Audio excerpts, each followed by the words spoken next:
Bonjour à tous, nous poursuivons avec la quatrième Mishnah du deuxième Pérec. La Mishnah nous enseigne ici le din Amekabel Tson Barzel Minanochi. Nous allons voir l'association d'un non-juif que nous avons vu dans la première Mishnah de ce Pérec. L'association d'un non-juif dispense de la Bechora. Ici on parle du cas où Mekabel Tson Barzel, c'est-à-dire quelqu'un a reçu des bêtes d'un non-juif. Il va s'occuper de l'élevage de ces bêtes. Et il va y avoir un partage au niveau des petits, des enfants qui vont naître.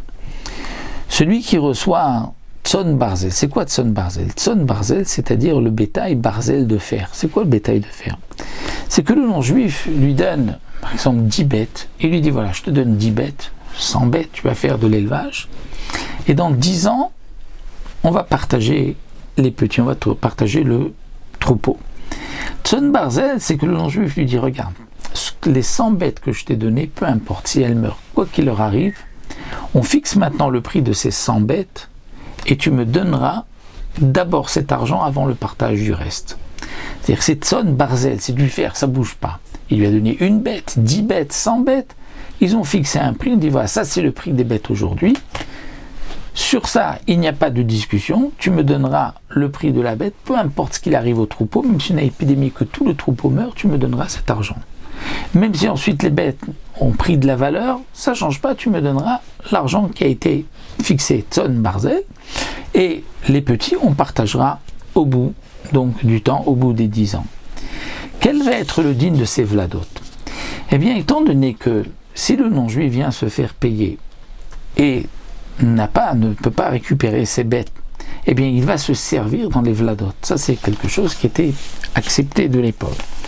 Et donc, eh bien vladot pturim, les vladot, c'est-à-dire que les petits qui vont naître de ce troupeau, sont dispensés de la bechora. C'est-à-dire que lorsque ces petits-là vont eux-mêmes à leur tour avoir d'autres petits, un premier-né, il n'y a pas de bechora. Pourquoi? Parce que si le Israël ne donne pas son argent au non-juif, le non-juif prend la bête. Et s'il n'a pas la bête à prendre, il va prendre le petit. Donc la main du non-juif se trouve dans le petit. Donc, les petits qui vont naître sont donc pas seulement le troupeau qui va mettre au monde Bechor, ça c'est sûr que est dispensé de la Bechora, puisqu'il y a une association avec le non-juif, mais même les petits qui, à leur tour, vont avoir d'autres Bechor, donc la troisième génération, sera dispensée de la Bechora, parce qu'il y a la main du non-juif dans la deuxième génération, donc la troisième en est dispensée. Et mid vladot tachatimotem, si le Israël, vladé vladot raevim, la quatrième génération, le petit sera Bechor. C'est-à-dire que la troisième génération qui mettra au monde, dans la quatrième génération, le Bechor de la quatrième génération sera Bechor Chayav. Mais Emit Vladot Taratimon, si le Israël a dit au non-juif, regarde, si je n'ai pas de quoi te payer, tu pourras même prendre des petits du troupeau. Donc il n'y a pas seulement la première génération qui peut prendre, mais la deuxième aussi. Puisque le Israël a donné la possibilité aux non-juifs de prendre la deuxième génération, on considère que le non-juif a même la prise sur la troisième génération, puisqu'on lui donne un peu plus, il peut prendre même la troisième génération. Et donc, vladé vladot pturim. Donc à ce moment-là, la quatrième génération, c'est-à-dire les petits sont dispensés lorsqu'ils auront à leur tour un Bechor. Donc le Bechor de la quatrième génération est pas tour, mais vladé vladot rayavim. C'est-à-dire les petits du petit sont rayavim, c'est-à-dire le petit qui est né de la cinquième génération sera chayav de Bechor. C'est-à-dire que la quatrième génération qui met au monde, il y a une obligation de Bechor parce qu'il n'y a pas la main du non-juif dedans. Rabban Shimon Gamliel Omer Afilu ad 10 dorot pturim shariu tam nochir. Shimon Gamliel n'est pas d'accord. Il dit même jusqu'à 10 générations, c'est pas tour. Parce que il y a la main du non-juif. Étant donné que c'est-à-dire le non-juif prend, d'après Rabban Shimon Gamliel, prend tout ce qu'il trouve.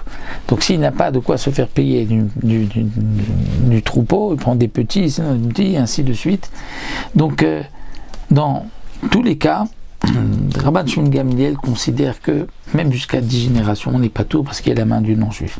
D'après certains Mefarshim, comme ce qui est marqué dans la Gemara, d'après Ravuna, dans ce rapporte Feret Israël, Rabban Shimon Gamliel est en marloquette sur le dernier cas de la Mishnah, c'est-à-dire que lorsqu'Israël a donné la possibilité aux non-juifs de prendre les petits.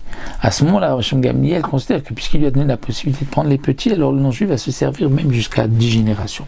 Mais pas dans la Recha, où là, Rabban Shimon Gamliel sera d'accord que la troisième génération sera donc Chayav, Mastour ensuite de Bechora, c'est-à-dire la quatrième génération.